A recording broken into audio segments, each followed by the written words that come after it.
네, 여러분 안녕하십니까? 오늘 공부할 내용은 제3편 제3장 기본 물권에서 점유권 다음으로 소유권을 보겠습니다. 소유권에 관한 분량이 많아서 이 세 가지 내용을 오늘 보도록 하겠습니다.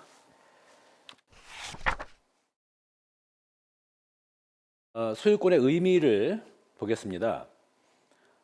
소유권에 관한 법적 규율 체계를 먼저 소개를 드리겠는데요. 헌법 제10조는 이념으로서의 인간의 존엄과 가치를 규정하고, 이걸 토대로 해서 헌법 제23조는 인간의 존엄과 가치를 구현하기 위한 제도로서 재산권의 보장과 그 제한에 관해서 규정을 하고 있습니다. 이걸 토대로 해서 민법 제211조는 소유자는 법률의 범위 내에서 그 소유물을 사용, 수익, 처분할 권리가 있다, 이렇게 규정합니다. 소유권의 특성을 정리를 한다면 이렇게 세 가지의 특성으로 정리를 할 수 있습니다. 혼일성이라고 하는 것은 소유권은 사용, 수익, 처분 등 모든 권능이 융합된 권리이다, 이런 의미입니다. 다음으로 탄력성이라고 하는 것은 소유권을 제한하는 요인, 예컨대 제한물권 같은 거죠. 이런 제한하는 요인이 소멸하게 되면 소유권은 자동적으로 그 완전성을 회복한다, 이런 얘기입니다. 세 번째, 항구성은 소유권은 존속기간의 정함이 없고 제한이 없고 소멸시효에도 걸리지 않는다, 이런 내용입니다. 자, 다음은 이 토지 소유권의 범위입니다. 이 토지 소유권의 범위에 대해서는 우선 토지 소유권의 상하의 범위 문제를 보겠는데, 토지 소유권은 정당한 이익이 있는 범위 내에서 토지의 상하에 미칩니다. 다시 말해서 토지 소유권은 지표뿐만 아니라 지상 및 지하의 공간에까지 미친다, 이런 얘기죠. 따라서 토지 소유권은 흙, 돌 등 이런 토지의 모든 구성 부분에 미치게 되는 거죠. 그런데 정책적 이유 등으로 인해서 이 원칙이 그대로 관철되지는 않습니다. 이 두 가지를 말씀드리겠는데, 미채굴 광물입니다. 이 광업법이 정하는 미채굴의 이 법정 광물, 이것은 국가의 허가를 받아 채굴 취득할 수 있습니다. 따라서 미채굴의 법정 광물에 대해서는 토지 소유권이 미치지 않는다, 이렇게 봐야 되겠죠. 그 다음에 지하수입니다. 학설은 지하수를 토지의 구성 부분으로 보는 견해가 지배적입니다. 그러나 이것은 지나치게 형식적인 시각이 아닌가, 이렇게 생각합니다. 지하의 수맥이라고 하는 것은 인위적으로 설정한 지표 경계와 무관하게 여러 사람 소유의 토지를 흐르죠. 게다가 토지를 거래함에 있어서 이런 지하의 수맥까지 고려하는 것은 통상적이지 않습니다. 지하수에 관해서 뭔가 전향적인 정책과 해석이 필요한 그런 대목입니다. 다음으로 토지 소유권의 경계를 보겠습니다. 지적법에 따라서 지적공부에 한 필의 토지로 등록이 되면 특별한 사정이 없는 한 그 등록으로서 특정이 되고, 소유권의 범위는 공부상의 경계에 의하게 됩니다. 그리고 바다 또는 지표수와 인접한 토지의 경계선은 만조시, 바다의 경우죠, 또는 최고수면, 하천의 경우입니다. 이렇게 만조시 또는 최고수면을 기준으로 결정합니다. 이 토지가 바닷물이나 강물에 개먹어 무너져서 바다나 강으로 떨어져서 그 원상복구가 사회 통념상 불가능한 상태, 이런 상태를 토지의 포락이라고 합니다. 이런 토지의 포락의 경우에는 토지 소유권은 절대적으로 소멸합니다. 그래서 비록 포락한 토지가 재차 성토화되더라도 종전 소유자가 그 부분에 관해서 소유권을 다시 취득하지 못합니다. 다음으로 상린관계를 보겠습니다. 자, 인접한 부동산의 소유자가 각각 자신의 권리를 마음껏 주장한다면 소유권이 서로 충돌하는 경우가 발생하겠죠. 민법은 이러한 이해 충돌을 조정하기 위해서 규정을 두고 있는데 이것을 상린관계라고 합니다. 그래서 상린관계는 소유권의 제한 또는 확장의 모습으로 나타나겠죠. 이 상린관계는 소유권자 사이에서만 문제되는 것이 아니라 부동산의 점유, 사용을 내용으로 하는 다른 물권에도 준용됩니다. 이 상린관계에 관한 논의는 이러한 유형으로, 거기에 4가지 유형으로 구분할 수 있는데 이런 구분에 따라서 우리 논의를 시작해 보도록 하겠습니다. 자, 생활방해 금지를 먼저 보겠습니다. 이 생활방해라고 하는 것은 매연, 음향, 진동 등으로 이웃 토지의 사용을 방해하거나 이웃 거주자의 생활에 고통을 주는 그런 것입니다. 토지 소유자는 생활 방해로 인해서 이웃에게 고통을 주지 않도록 적당한 조처를 해야 할 의무를 집니다.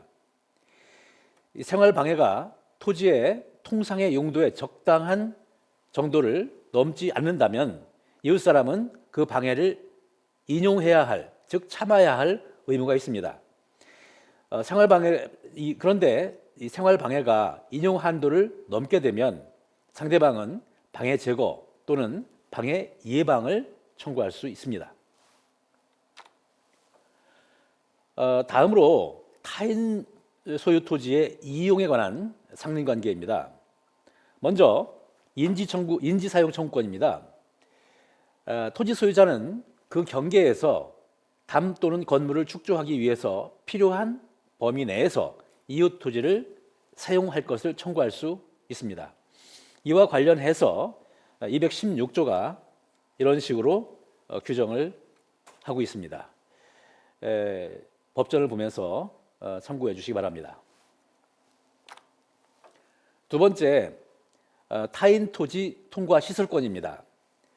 다른 사람 토지를 통과하지 않으면 수도라든가 가스관 이런 것들을 설치할 수 없는 경우에는 그 토지를 통과해서 시설할 수 있습니다.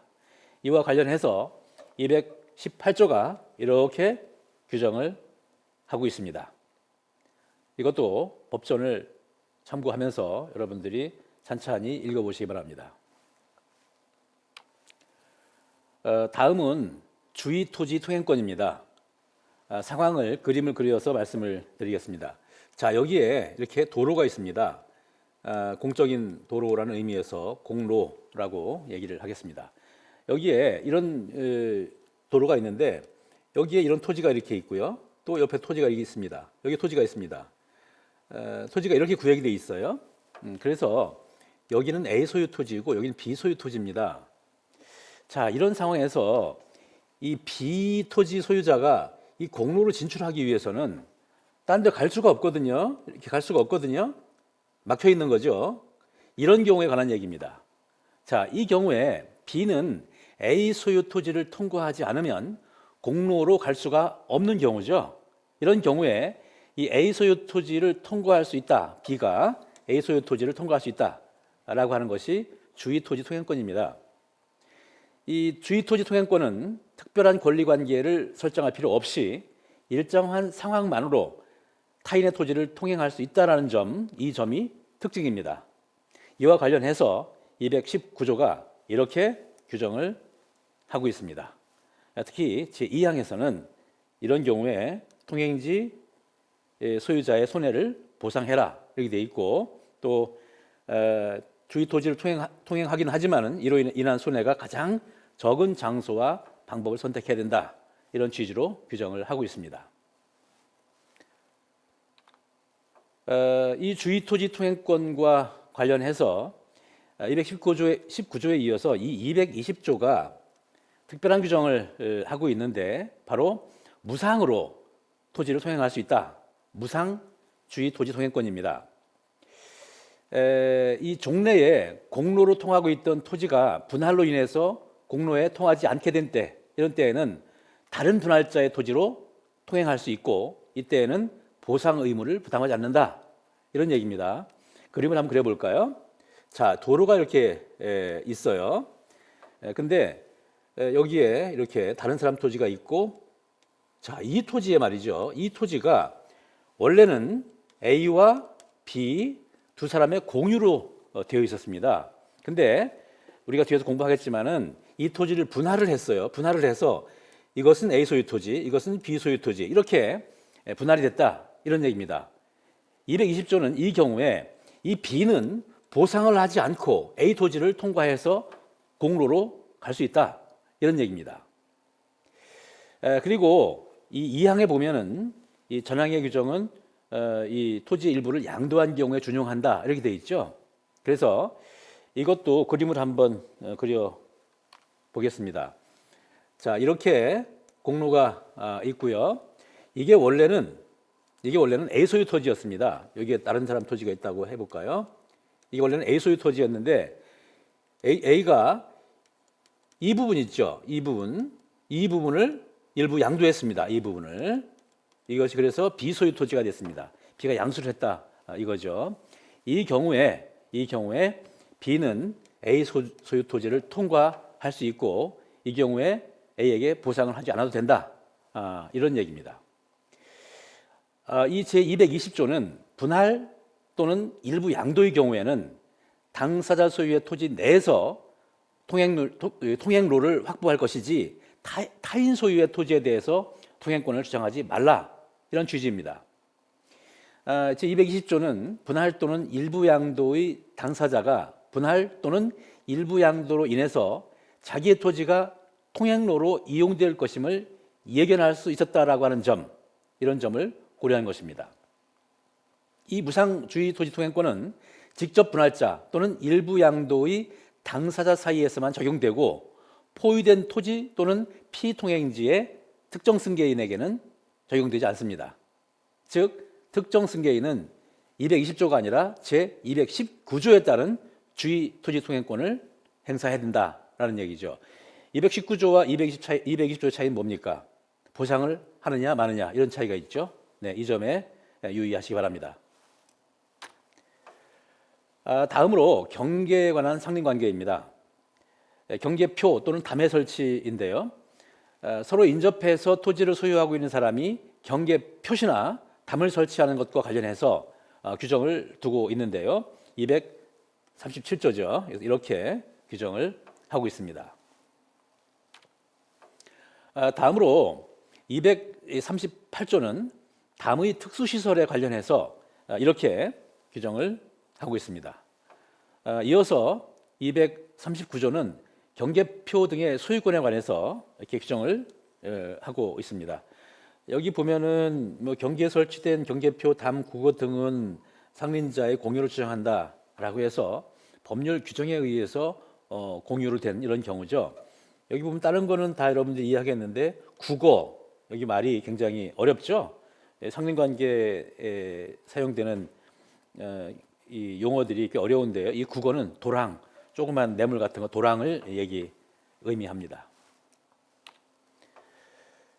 다음에 수지 목근의 제거권, 이것도 많이 쓰는 얘기는 아닌데요. 수지라고 하는 건 나뭇가지고 목근은 나무 뿌리죠. 예.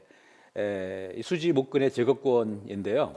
인접 토지에 심어져 있는 수목의 가지 또는 뿌리가 경계를 넘은 경우에 대해서 240조가 이렇게 규정을 하고 있습니다.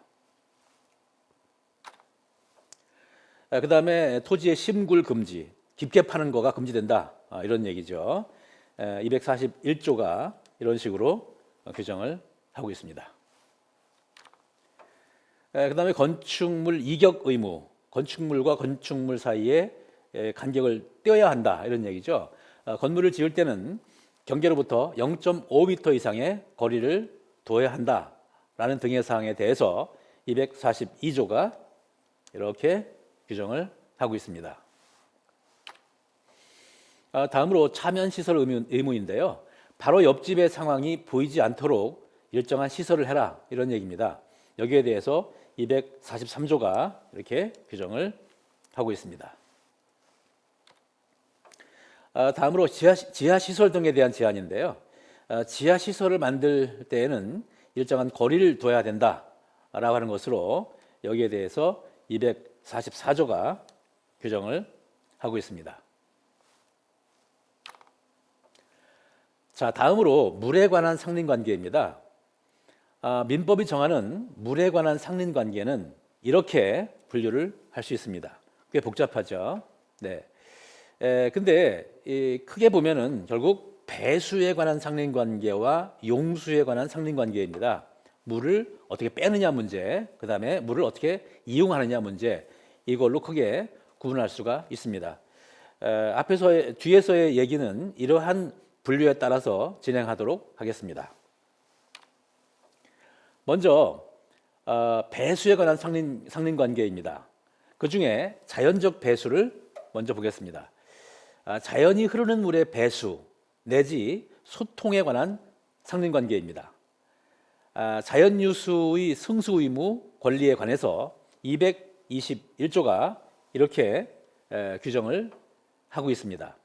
여기서 승수 의무라고 하는 것은 물이 흐르도록 해야 한다, 뭐 이런 뜻입니다. 그리고 이 자연이 흐르는 물이 막힌 경우에 관해서는 222조에서 이렇게 규정을 하고 있습니다. 다음으로는 인공적 배수입니다. 원칙과 예외로 나눠서 얘기를 할 수 있겠는데요. 먼저 원칙입니다. 인공적 배수를 위해서 타인 소유 토지 소유권을 방해해서는 안 된다. 이것이 원칙이고요. 이 원칙의 표현이 223조와 225조입니다. 여러분들이 스스로 참고해 주시기 바랍니다. 다음으로 그 예외인데요. 예외는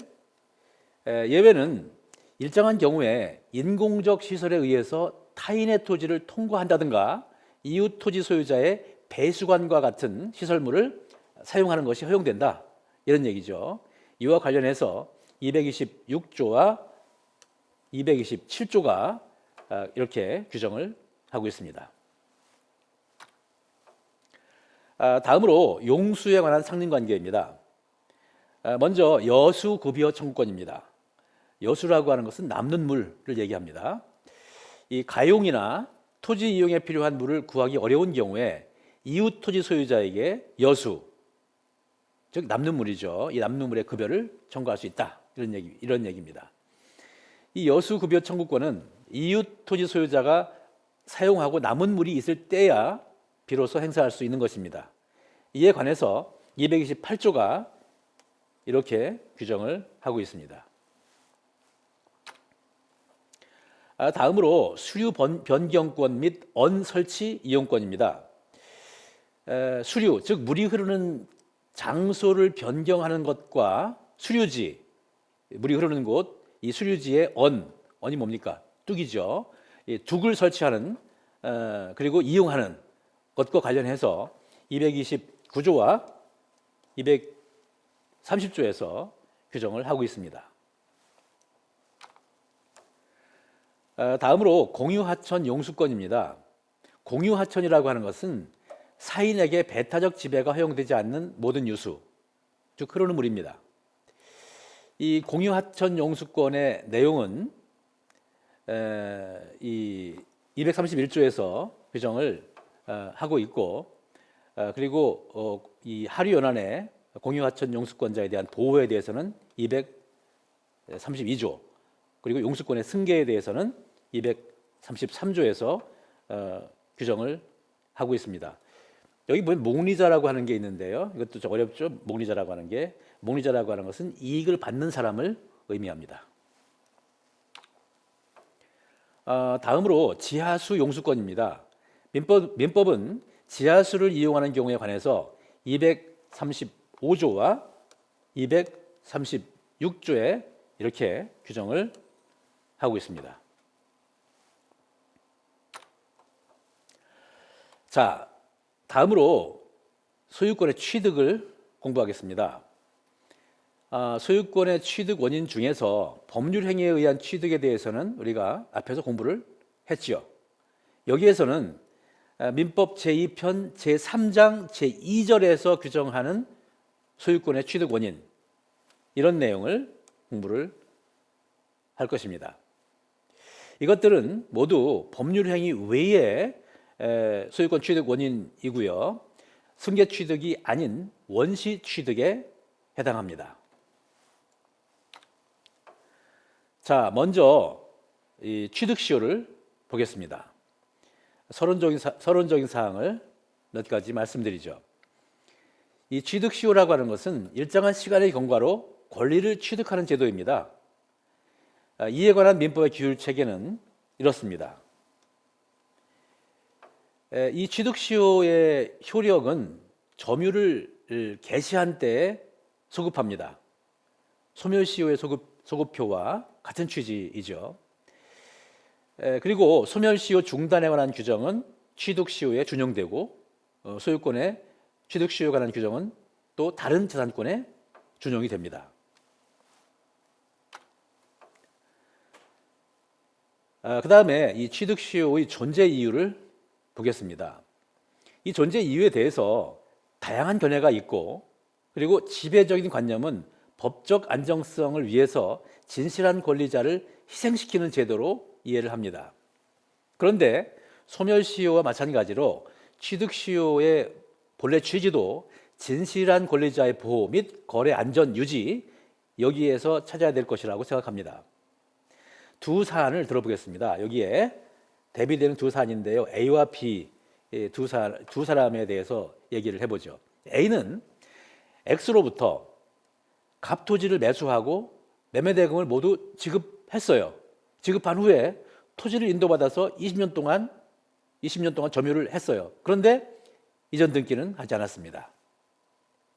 반면에 B는 이 Y 소유의 을토지를 특별한 거래 없이 20년간 점유를 했습니다. 이 사안에서 말이죠, A에게는 갑토지에 대한 소유권을 인정하는 것이 마땅하겠죠. 근데 이런 때 가장 효율적인 것이 취득시효 제도입니다. 왜냐하면 20년 동안의 그 기간으로 인해서 증거라든가 이런 것들이 다 소실됐기 때문이죠. 이것이 바로 취득시효 제도의 순기능입니다. 반면에 B도 을 토지를 시효 취득하는데요, 이것은 취득시효 제도의 역기능입니다. 부동산 소유권의 점유 취득 시효를 보겠습니다. 먼저 개념입니다. 20년간 소유의 의사로 평온공연하게 부동산을 점유한 사람은 등기를 함으로써 소유권을 취득합니다. 이 점유 취득 시효에 관해서는 학설 대립도 많고 대법원 전원합의체 판결도 유난히 많습니다. 왜일까요? 이 점유 취득 시효라는 것이 20년간 점유를 한 사람에게 소유권을 부여하는 것이라고 한다면 그 요건만으로 소유권을 부여하면 간명할 것인데, 민법은 등기를 요구하고 있어서 이로 인해서 법리적 정합성을 추구하는 데 어려움이 있습니다. 자, 이 점유 취득 시효에 있어서 중요한 문제가 등기 청구의 문제인데, 왜냐하면 등기를 해야 소유권 취득하니까요. 이에 관해서 판례가 확립한 핵심 명제가 있습니다. 바로 이것입니다. 점유 취득 시효를 원인으로 한 등기 청구의 당사자는 시효 완성 당시의 점유자와 등기 명의인이다. 네, 이거는 여러분들이 이 점유 취득 시효, 부동산의 점유 취득 시효를 공부할 때 항상 염두에 둬야 할 아주 중요한 명제입니다. 자, 요건을 보겠습니다. 첫 번째 요건으로서 자주, 평온, 공연 점유입니다. 이슈를 중심으로 해서 살펴보겠습니다. 먼저 이 자주 점유의 판단과 추정의 범위인데요. 이 자주 점유 여부는 점유자의 용태가 아니라 점유 취득의 원인이 된 점유 권원, 즉 매매 증여 등과 같은 이 점유 취득의 원인 사실의 성질에 의해서 객관적으로 판단합니다. 이 점유 권원 자체가 불분명하거나 그 성질이 불분명한 경우에도, 이런 경우에도 197조 1항에 따라서 자주 점유로 추정됩니다. 그 다음에 악의의 무단 점유의 운명인데요. 악의의 무단 점유라고 하는 것은 점유자가 점유를 개시할 당시에 소유권 취득 원인이 될 수 있는 법률 행위, 기타 법률 요건이 없다라고 하는 것을 알면서 타인 소유의 물건을 점유하는 것입니다. 이 악의의 무단 점유가 증명되었다면 자주점유의 추정은 깨집니다. 그 다음에 점유의 상실과 점유 취득 시효의 주장 문제입니다. 이 점유 취득 시효를 원인으로 등기 청구를 하기 위해서는 현재 해당 부동산을 점유하고 있어야 되느냐, 아니면 현재 점유를 상실하고 있다 하더라도 과거의 점유 사실을 증명해서 등기 청구를 할 수 있는가, 이 문제입니다. 여기에 대해서 대법원은 점유자가 취득 시효 기간의 만료로 일단 소유권 이전 등기 청구권을 취득한 이상 그 후에 점유를 상실하여도 소유권 이전 등기 청구권은 소멸하지 않는다, 이런 입장입니다. 그러나 점유자가 점유를 상실한 때로부터 소유권 이전 등기 청구권의 소멸 시효가 진행됩니다. 현재 점유자는 등기인에게 직접 소유권 이전 등기 청구를 할 수 있을까요? 아닙니다. 현 점유자는 취득 시효 기간 완료 당시에 점유자의 소유권 이전 등기 청구권을 대위 행사할 수 있을 뿐 전 점유자의 취득 시효 완성의 효과를 주장해서 직접 소유권 이전 등기 청구를 할 수 없습니다. 왜 그렇습니까? 네, 이것은 앞에서 말한 핵심 명제, 그 핵심 명제의 반영이죠. 다음으로 시효 기간의 경과입니다. 20년을 점유해야 합니다. 자, 이슈를 중심으로 해서 살펴보겠습니다. 첫 번째, 기산점 설정 문제인데요. 임의 선택은 불가능하다라고 하는 것이 원칙이고 거기에는 예외가 있다, 이런 얘기인데요. 이 기산점에 관해서는 두 가지를 생각할 수 있습니다. 하나는 역산 계산 방법인데요. 자, 이게 현재입니다. 이 현재인데 이렇게 거슬러 올라가서 20년 점유를 하면 되느냐, 이런 식으로 따져가는 거죠. 이게 역산 계산 방법인데 이 방법에 따르게 되면은 점유자가 기산점을 임의로 선택하는 것이 허용된다, 이렇게 되는 거죠. 다른 하나는 고정 계산 방법으로서 점유자가 임의로 기산점을 선택할 수 없고 현실적으로 점유를 개시한 시점을 기산점으로 해야 된다, 이런 얘기죠. 그래서 이때 점유를 개시했으면 이렇게 해서 20년을 따진다, 이런 얘기가 되는 거죠.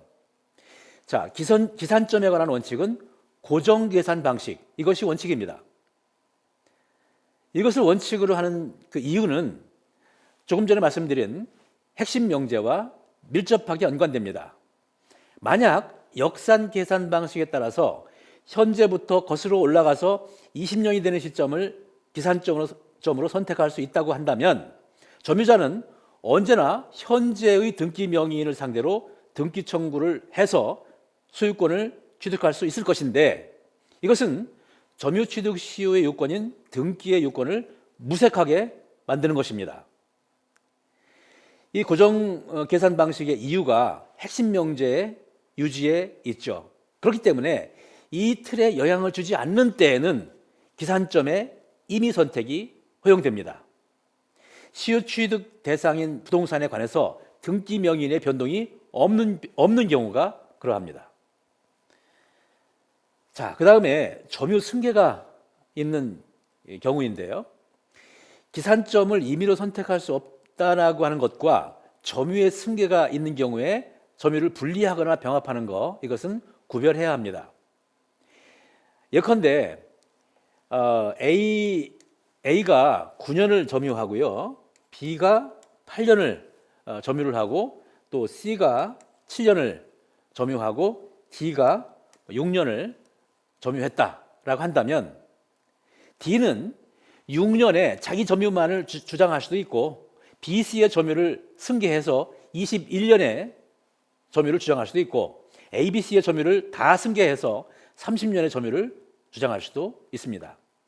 다만 이 경우에도 기산점에 관한 원칙이 적용됩니다.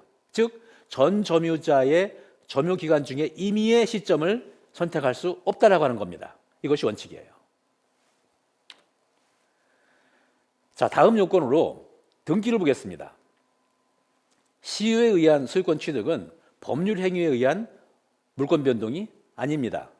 따라서 등기를 요하지 않는 것으로 보는 것이 논리죠. 그러나 245조 1항은 등기를 요구하고 있습니다.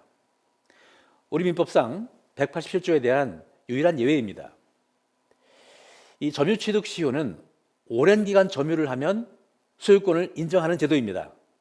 그런데 등기를 요구하는 것은 점유취득 시효 제도의 본질과는 거리가 있습니다. 이 앞에서 말한 핵심 요건도 20년간 점유했다면 소유권을 인정한다라고 하는 것과 등기를 조화롭게 이론 구성하기 위한 하나의 묘책이다, 이렇게 볼 수 있습니다. 부동산의 점유취득 시효는 원시취득에 해당합니다. 따라서 시효취득자는 등기 명의인의 소유권에 가해진 각종의 제한에서 자유로운 완전한 내용의 소유권을 취득합니다. 취득시효 완성을 원인으로 한 등기는 보존 등기에 의해야 하겠죠. 왜냐하면 원시취득이니까. 그런데 실무상으로는 이전 등기 형식에 의하고 있습니다. 이 다음으로 이 점유취득 시효의 완성 효력을 보겠는데요. 먼저 점유취득 시효 완성자의 지위입니다. 점유취득 시효를 완성한 사람의 법적 지위가 어떤가, 이 문제인데요. 이 취득 시효를 원인으로 한 이 등기 청구권의 성격은 채권적 청구권일 수밖에 없습니다. 점유취득 시효 완성자의 지위를 단순한 채권자로 파악하는 것이 점유취득 시효 제도의 본질과는 부합하지 않지만 현행법의 해석으로서는 그렇게 볼 수밖에 없습니다. 왜냐하면 등기를 해야만 소유권을 가지는 물권자가 되기 때문이죠. 이 시효 완성자는 시효 완성 당시의 등기 명인에 대해서 등기 이전을 내용으로 하는 채권자의 지위에 있다는 것으로 인해서 다음과 같은 몇 가지 결과가 나타나게 됩니다. 첫 번째, 등기 명의인이 취득 시효 기간 만료 후 등기 전에 해당 부동산을 제3자에게 처분한 경우 이 행위는 유효합니다. 그리고 그 제3자에게 시효 취득을 가지고 대항할 수 없습니다. 두 번째, 채무자인 등기 명의인은 시효 완성자의 권리를 부인하는 행위를 할 수 없습니다. 예컨대 등기 명의인이 점유자에게 소유권에 기한 방해 청구권을 행사한다든가 부당이득 반환 청구권을 행사한다든가 이런 거를 할 수 없다는 얘기죠. 그 다음에 채권적 성질로 인해서 이 등기 청구권은 10년의 소멸시효에 걸리는 걸로 봐야 됩니다. 그러나 점유를 계속하는 동안에는 시효가 완성하지 않습니다. 다음으로 이 시효 완성자 명의로 등기를 하기 전의 법률관계입니다. 여기에서는 핵심 명제 및 이와 관련된 이슈를 살펴보겠습니다. 자, 본격적인 설명에 앞서 초반에 말씀드린 핵심 명제, 이것을 다시 한번 상기해 볼까요? 이것이죠. 점유취득 시효를 원인으로 한 등기 청구의 당사자는 시효 완성 당시 20년 그 시효 완성 당시의 점유자와 등기 명의인이다. 이게 핵심 명제죠. 자, 이거를 염두에 두고 이슈별로 보겠습니다. 첫 번째, 제3자 명의의 등기와 시효 완성자의 등기 청구권의 운명입니다. 자, 원래 등기 명의인을 A라고 하고요. A로부터 등기를 이전받은 사람을 B라고 해보죠. 그러니까 등기부상으로는 A와 B가 나타나 있겠죠. 그리고 20년간 점유를 한 점유취득 시효의 이 후보자가 된 사람, 이 사람을 X라고 얘기를 설정을 하고서 얘기를 진행하도록 하겠습니다. 다시 말씀드리지만 지금 이후로부터의 설명에서 가장 중요한 것은 핵심 명제입니다. 핵심 명제 유의하면서 생각을 해보겠습니다. 첫 번째로 취득 시효가 완성되기 전에 A가 B에게 이전 등기를 한 후에 시효가 완성되었다면 X는 현재 등기 명의인 누굽니까? B죠. 현재 등기 명의인 B를 상대로 등기 청구를 할 수 있습니다. 둘째, 이와 달리 B에 대한 등기 이전이 시효기간 만료 후에 이루어졌다면 어떨까요? 자, 핵심 명제에 따르면 X의 등기 청구의 상대방은 A인데 등기 명의자가 B로 변경되는 바람에 A의 소유권 이전 등기 채무가 불능으로 됐죠. 즉, X는 B 명의의 등기가 무효가 아닌 한 B를 상대로 시효 취득을 주장할 수 없습니다. 다음으로 이 핵심 명제 설정 이유를 여기서 생각해 보도록 하겠습니다. 자, 취득 시효에 기한 등기 청구에 있어서 판례가 확립한 핵심 명제에는 불합리한 요소도 내포되어 있습니다. 왜 그런가요? 20년의 점유 취득 시효가 완성되기 직전에 등기 명의가 변경되었다면 점유자는 새로운 등기 명의인에게 등기 청구를 할 수 있죠. 그에 반해서 취득 시효가 완성된 후에 등기 명의가 변경된 때에는 등기 청구를 할 수 없죠. 그래서 점유 기간이 장기인 사람이 오히려 덜 보호되는 그런 상황이 발생할 수 있기 때문에 이런 얘기를 하는 겁니다. 그런데 여기에는 그만한 이유가 있습니다. 만약 점유자가 시효 완성 후에 등기 명의를 취득한 사람에게도 등기 청구를 할 수 있다면 시효 완성자는 등기와 관계없이 언제나 소유권을 취득하게 되어서 시효 취득의 요건인 등기가 무의미해지고 극단적으로는 영원히 등기를 하지 않아도 된다라고 하는 결과가 됩니다. 자, 핵심 명제는 점유 취득 시효에서 점유 외에 등기를 요구하고 있고 또한 미등기의 부동산뿐만 아니라 이미 타인의 명의로 등기가 된 그런 부동산도 점유 취득 시효의 대상으로 하고 있는 현행민법의 해석론으로서는 부득이한 것입니다. 비교법적으로 본다면 형식주의 법제에서는 점유 취득 시효를 두지 않고 그리고 의사주의 법제에서는 점유 취득 시효를 인정하되 등기를 취득 시효 요건으로 하지 않습니다. 우리 민법은 형식주의를 취하면서도 점유 취득 시효를 인정하면서 거기에 등기까지 요구하고 있는 매우 특이한 입법 구조를 가지고 있습니다. 이런 상황에서 이론적 정합성을 위해서 판례가 고안한 것이 바로 핵심 명제다라고 여러분들이 이해를 하시면 되겠습니다. 다음으로 이 시효 완성 후 제3자 명의의 등기와 이 불법행위 책임 이 문제입니다.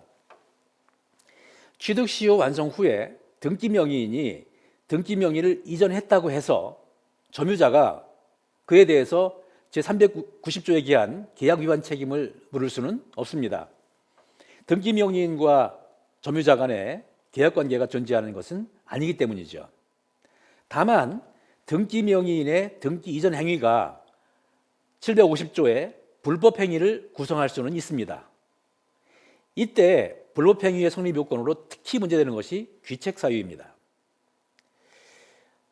이 취득 시효가 완성되었더라도 시효 완성자가 시효 완성을 주장하거나 소유권 이전 등기 청구를 하기 전에는 등기 명의인으로서는 그 사실을 알 수 없는 것이 보통이죠. 따라서 비록 등기 명의인이 제3자에게 등기를 이전했다고 해서 그것만으로 불법 행위가 성립하는 것은 아닙니다. 그러나 시효 완성 당시의 등기 명의인이 취득 시효 완성 사실을 알았거나 알 수 있었다면은 등기 명의인은 귀책 사유가 인정되어서 불법 행위 책임을 져야 합니다. 그리고 등기 명의를 이전받은 제3자가 원래의 등기 명의인의 이와 같은 불법 행위에 적극 가담했다면 이것은 사회 질서에 반하는 행위로서 제103조에 따라 무효입니다. 이런 경우라고 하면은 시효 완성자는 원래 등기 명의인을 개위해서 제3자 명의의 등기를 말소하고 원등기 명의인을 상대로 등기 청구를 해서 자기 명의로 등기를 하고 그래서 소유권을 취득할 수 있겠죠. 다음으로 이 시효 완성 후 제3자 명의의 등기와 대상 청구권입니다. 취득시효가 완성된 토지가 수용 등으로 소유권 이전 등기 의무가 불능으로 된 경우 시효 완성자는 대상 청구권을 행사해서 그 토지의 소유자가 해당 토지의 대가로서 받은 수용 보상금, 즉 대상, 이 대상의 반환을 청구할 수 있습니다. 다만 조건이 있습니다. 이행 불능 전에 시효 완성자가 등기 명의자에 대해서 점유취득 시효 기간 만료를 이유로 권리를 주장했거나 등기 청구권을 행사했어야 된다라고 하는 것입니다. 다음으로 부동산 소유권의 등기부 취득 시효를 보겠습니다. 등기부 취득 시효는 형식 추이를 취하는 법제에서 전형적으로 채택하는 취득 시효입니다. 요건을 보겠습니다. 먼저 등기입니다. 등기부 취득 시효에 의해서 부동산 소유권을 취득하기 위해서는 소유자로 등기가 되어 있어야 합니다. 그리고 등기의 유효 무효는 문제되지 않습니다. 다음으로 점유인데요. 등기부 취득 시효의 요건으로서 민법은 자주, 평온, 공연 점유 외에 선의, 무과실 점유를 요구하고 있습니다. 245조 2항의 선의는 점유자의 점유 취득에 관한 것입니다. 즉, 이 선의는 양도인의 등기의 유효성이라든가 점유자 자신의 등기의 유효성에 대한 선의가 아니라고 하는 점, 이 점에 유의해야 합니다. 그 다음에 기간의 경과인데요. 등기부 취득 시효가 완성되기 위해서는 소유자로 등기된 기간과 점유 기간이 각각 10년이어야 합니다. 점유의 경우에는 승계가 인정되는데 등기도 승계가 인정될까요? 대법원은 등기의 승계를 인정합니다. 245조 2항의 입법 배경이나 취지로 보아 등기의 승계를 인정하는 것이 등기의 공신력을 인정하지 않는 현행법 아래에서 등기를 믿고 부동산을 취득한 사람을 보호하려고 하는 그런 등기부 취득 시효 제도에 부합한다라고 하는 점, 그런 점 등이 논거입니다. 다음으로 이 등기부 취득 시효 완성 후에 사정 변경 문제인데요. 점유 취득 시효와 마찬가지로 등기부 취득 시효에 의한 소유권 취득의 법적 성질도 원시 취득입니다. 이 등기부 취득 시효에 있어서는 시효 취득자 명의로 이미 등기가 되어 있기 때문에 등기 청구의 문제가 없는 것이 보통이죠. 그러나 등기부 취득 시효가 완성된 후에 점유자 명의의 등기가 말소되거나 또 적법한 원인 없이 다른 사람 앞으로 이전 등기가 될 수가 있겠죠. 네, 이 경우에도 점유자의 소유권 취득에는 영향이 없습니다. 점유자는 소유자의 입장에서 물권적 청구권을 행사해서 말소 등기 회복 또는 소유권 이전 등기의 말소를 청구할 수 있습니다. 이런 것들은 모두 물권적 청구권의 성질을 갖는다라고 봐야 되겠죠. 다음으로 동산 소유권의 취득 시효입니다. 10년간 소유 의사로 평온 공연하게 동산을 점유하면 소유권을 취득합니다. 그리고 선의 무과실로 점유를 개시한 때에는 시효 기간이 5년으로 단축됩니다. 이 선의 취득과 점유 취득 시효의 관계에 대해서 종래 학설은 점유 취득 시효는 선의 취득이 인정되지 않는 경우에 한해서 인정된다. 혹은 그런 경우에 의미가 있다라고 설명을 합니다. 그러나 양자의 관계를 그렇게 볼 것은 아니라고 생각이 됩니다. 선의 취득은 동산 물권의 공시 방법인 점유의 공신력을 인정하는 제도로서 현재의 점유자가 거래 행위에 의해서 점유를 이전받은 경우에 문제되는 것이고, 점유 취득 시효는 현재의 점유자의 점유의 모습을 요건으로 해서 소유권을 인정하는 제도이죠. 그래서 두 제도 사이에는 차이가 있습니다. 그래서 점유자로서는 선의취득을 주장하든 또 취득시효를 주장하든 선택할 수 있는 지위에 있다, 이렇게 봐야 될 것이라고 생각합니다. 다음 소유권 취득 원인으로 선점, 습득, 발견을 보겠습니다. 먼저 무주물 선점입니다. 무주물이라고 하는 것은 말 그대로 소유자가 없는 물건입니다. 무주의 동산을 소유의 의사로 점유한 사람은 그 물건에 대한 소유권을 취득합니다. 그리고 이 선점에 의한 소유권 취득의 법적 성질은 원시 취득입니다. 동산과 달리 무주의 부동산, 이것은 국유입니다. 그리고 야생동물은 무주물이고 사육하던 동물도 야생 상태로 돌아가면 무주물로 됩니다. 문화재는 동산이라도 국유입니다. 문화재 습득자, 발견자에 대해서 255조 2항은 국가에 대한 보상 청구권을 인정을 하고 있죠. 근데 선점자에 대해서는 규정이 없습니다. 그러나 선점자에 대해서도 습득자, 발견자와 같이 255조 2항을 유추 적용해야 합니다.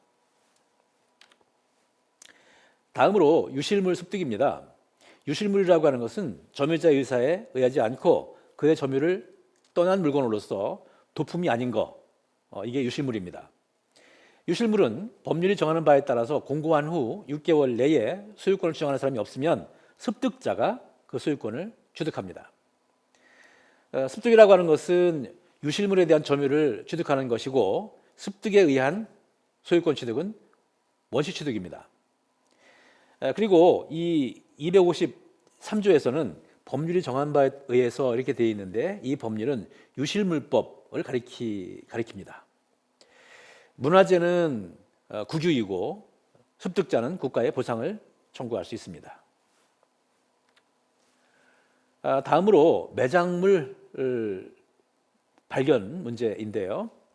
매장물이라고 하는 것은 토지 또는 물건 속에 매장되어 있어서 현재까지 상속인 등을 통해서 소유권의 객체이기는 하지만 토지 또는 포장물 속에 들어가 있어서 그 소유권이 누구에게 속하는지를 판별할 수 없는 물건, 이런 물건을 매장물이라고 합니다. 매장물은 무주물은 아니죠. 다만 소유자가 분명하지 않은 경우일 뿐입니다. 매장물 발견이라고 하는 것은 매장물의 존재를 인식하는 것을 말하고 점유의 취득을 요하지는 않습니다. 이 매장물 발견에 관해서 254조가 이렇게 규정을 하고 있습니다. 그리고 254조에서 말하는 이 법률, 이것도 유실물법을 가리킵니다. 문화재에 대해서는 마찬가지로 국유이고 발견자 및 매장물이 발견된 토지 소유자는 국가에 대해서 보상을 청구할 수 있습니다. 다음으로 첨부를 보겠습니다. 첨부라고 하는 것은 어떤 물건에 타인의 물건이 결합하거나 또는 타인의 노력이 결합하는 것입니다. 자, 이런 물건하고요, 이런 물건이 있는데 이것이 결합을 해서 이런 물건이 됐다, 이 경우거든요. 네, 이 경우에 이러한 결합 상태를 해체해서 원상으로 복구하는 것이 가능하다면 첨부물의 문제가 발생하지 않습니다. 다시 이렇게 복구할 수 있으니까요. 이건 A 소유, 이건 B 소유, 이런 식으로 할 수 있겠죠. 그런데 이것을 분리하는 것이 불가능하거나 또는 분리하는데 과다한 비용이 드는 경우, 이러한 경우에는 차라리 이것을 어느 한 사람, A면 A, B면 B, 한 사람 소유로 하고 당사자 사이의 이해관계를 조정하는 방법이 사회경제적으로 이익일 겁니다. 첨부로 인정되면 어떤 물건에 결합된 타인의 물건 또는 노력을 해체해서 복구하는 것이 허용되지 않습니다. 이것은 첨부의 핵심적인 효과로서 사회 일반 이익에 관련된 것이기 때문에 이에 반하는 당사자 사이의 약정은 무효입니다. 그리고 제3자의 이해관계에 관한 규정도 강행 규정으로 봐야 됩니다. 그러나 당사자 간의 이해에 관한 거, 가령 첨부물의 소유권 귀속에 관한 256조부터 259조까지 규정, 이런 것들은 사적 이익의 조정에 관한 것이죠. 그래서 이런 것들은 임의 규정입니다. 첨부의 종류와 소유권 귀속을 보겠습니다. 우선 부합입니다. 아까 말씀드렸듯이 이 A 소유의 이런 물건과 또 B 소유의 이러한 물건이 결합을 해서 이러한 물건으로 됐다. 이게 부합인데요.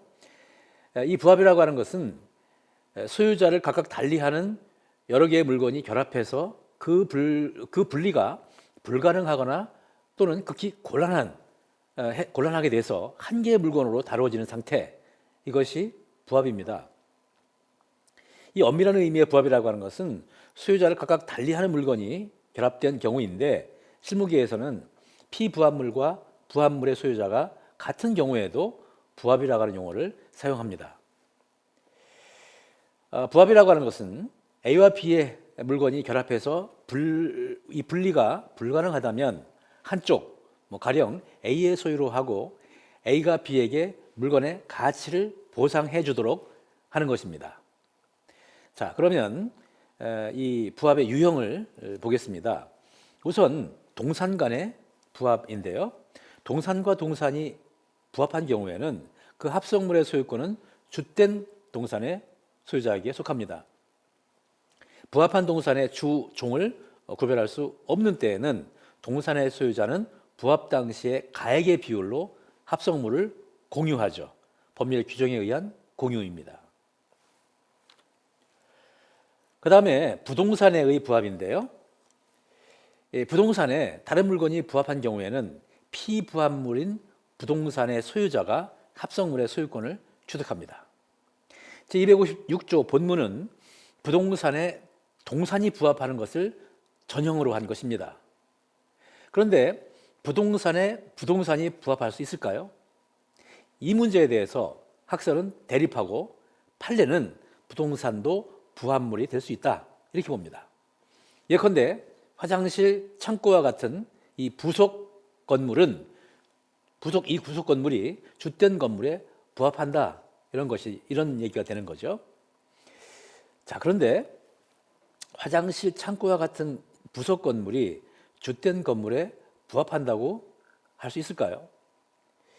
이 건물 간의 관계를 어떻게 부합 이론으로 포섭을 할 수 있을까요? 이 화장실, 창고와 같은 부속 건물은 주된 건물과의 관계에서 부합이라기보다는 종물이라고 생각합니다.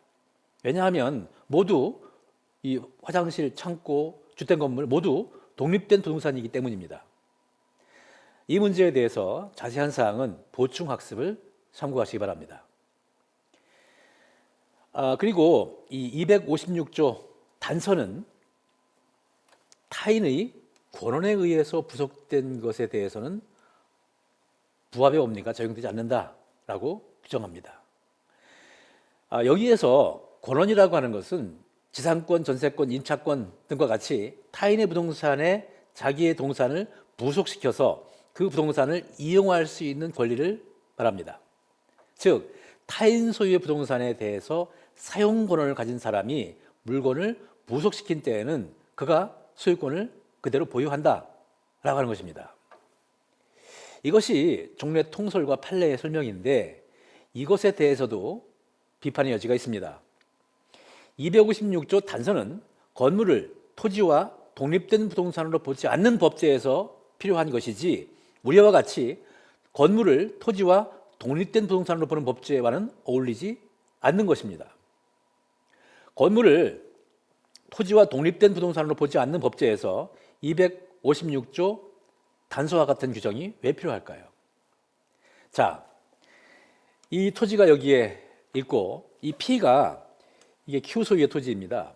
이 P가 이 Q 소유의 토지 위에 건물을 신축했다라고 할 때 이 Q 소유의 토지에 대해서 이 P가 임차권, 지상권과 같은 권리가 없다면 신축 건물은 당연히 자동적으로 Q의 토지 소유권에 부합됩니다. 부합이 되면 Q의 토지 소유권이 신축 건물에까지 미치죠. 그래서 Q의 토지 소유권이 신축 건물에 미치지 못하도록 차단할 필요가 있죠. 차단막이 필요하다는 얘기입니다. 이것이 바로 256조 탄서의 권원이라고 하는 얘기입니다. 그런데 우리나라에 있어서는 신축 건물은 Q의 토지 소유권에 부합되지 않습니다. 그러니 Q의 토지 소유권이 신축 건물에 미치지 못하도록 할 차단막도 필요하지 않죠.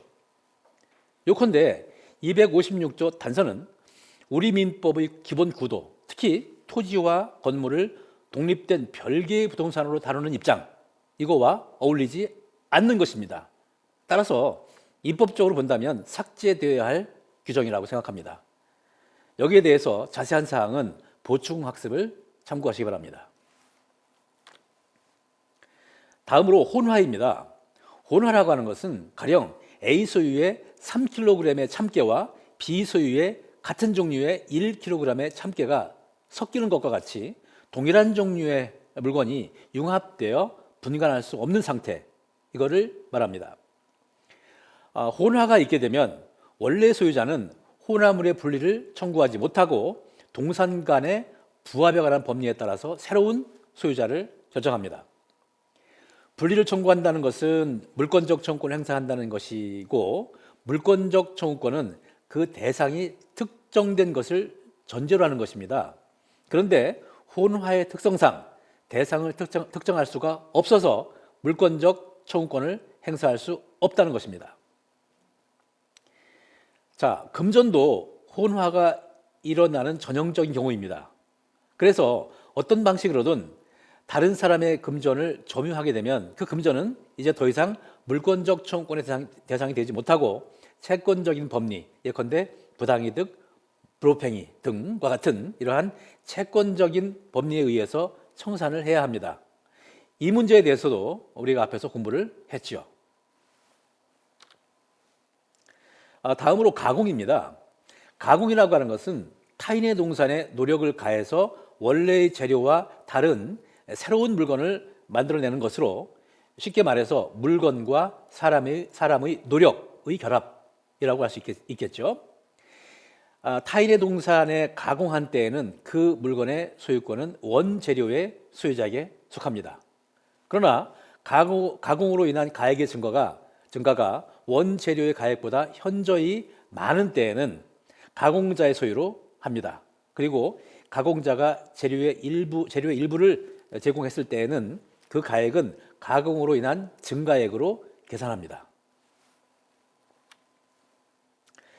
자, 첨부로 인해서 소유자가 새롭게 결정되면 거기에 따라서 관계 당사자 간의 이해관계를 조정할 필요가 생깁니다. 이와 관련해서 260조와 261조가 규정을 하고 있습니다. 사례를 들어서 설명을 하겠습니다. 자, A 소유의 이런 물건과 B 소유의 이런 물건이 결합을 해서 이런 물건이 됐습니다.